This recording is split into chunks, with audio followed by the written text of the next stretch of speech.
All religions pray. So prayer is common. The Buddhists pray. The Hindus pray. The Muslims pray. The Universalists pray. Even the Satanist church pray.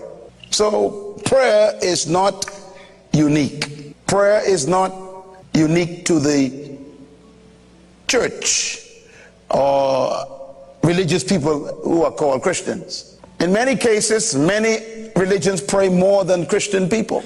Now, whether they get answers is another question, but they pray more.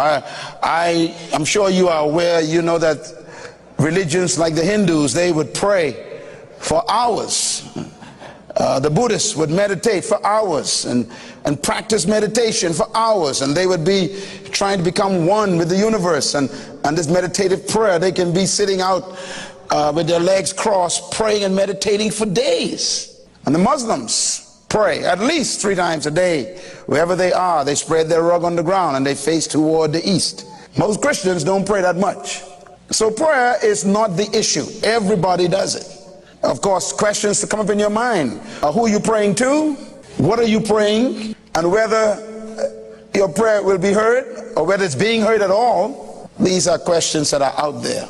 Christ himself told the Pharisees, you pray and you think that you might be heard because of your much speaking. He was talking to these Judaism leaders who were praying to Jehovah, the God you serve. But he says, you think you will be heard because you pray these long prayers. In other words, you can even be a believer in Jehovah and still not get your prayers answered.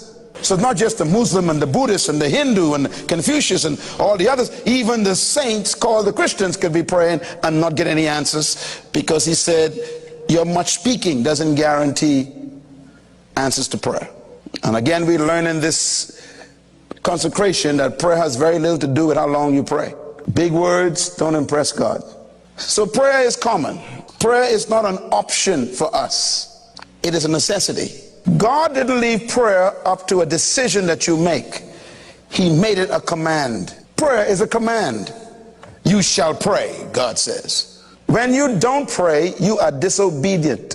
So you are about to enter into an experience that's going to make God very pleased with you. And when you bring pleasure to God, he then delivers what he promised. So prayer is a command. It's a law. It's a command.